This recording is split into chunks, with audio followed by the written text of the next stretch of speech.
Autrement. Autrement. Autrement. Autrement. Autrement.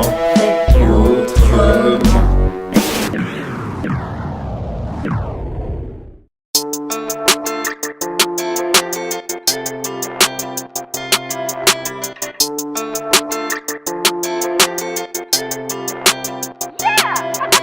Nicolas Laprès, donc j'ai 36 ans. On a une maison qui est un petit peu spéciale. Il y en a qui disent que les maisons passives, c'est des maisons un peu magiques. C'est pas tout à fait ça. Qu'est-ce que c'est une maison passive? C'est une maison qui est sans système de chauffage.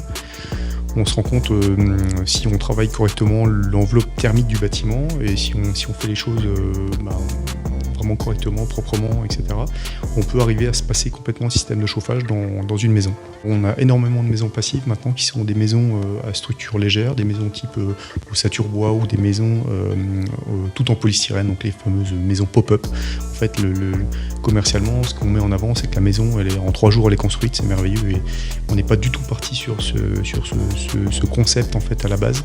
On a pris le temps de faire les choses correctement et on a pris le temps de revenir à du bon sens.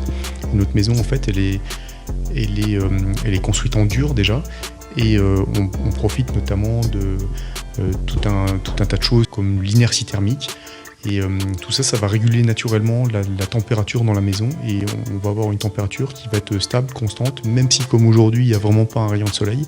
On profite du soleil de la chaleur qui a été accumulée pendant les jours précédents, dans les dalles, dans les murs, et donc cette chaleur accumulée, elle va être restituée naturellement.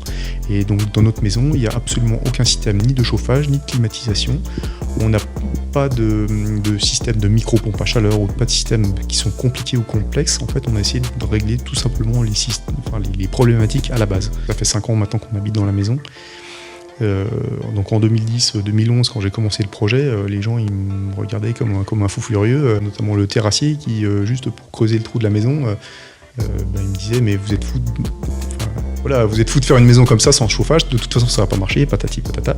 Et j'ai failli le virer du chantier avant que le chantier commence, donc c'était vraiment compliqué. Il y a un manque de connaissances générales et qui est en train de se résorber très lentement, mais qui n'est pas fait, à mon avis, qui n'est pas fait dans le bon sens. Ma famille, elle est à l'abri des problèmes énergétiques, elle est à l'abri de tout un tas de choses, et c'est une assurance, c'est une sérénité sur l'avenir.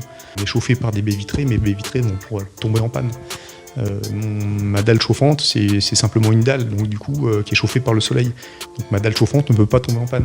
Il y a tout un tas de choses. En fait, on sort d'un schéma de pensée, on pense simplement différemment, on voit les choses différemment.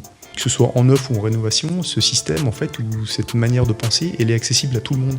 On n'est pas bloqué parce qu'on a des faibles moyens, on n'est pas bloqué si on est prêt à faire soi-même de l'autoconstruction ou de la rénovation ou de l'auto-rénovation, rénover donc soi-même son bâtiment. Simplement, avant de vous lancer réellement dans votre projet, réfléchissez et regardez ce qui se passe autour de vous. Et faites les choses, je dirais, dans le bon sens, et voilà, revenez à du bon sens avant de vous lancer dans votre projet. Autrement.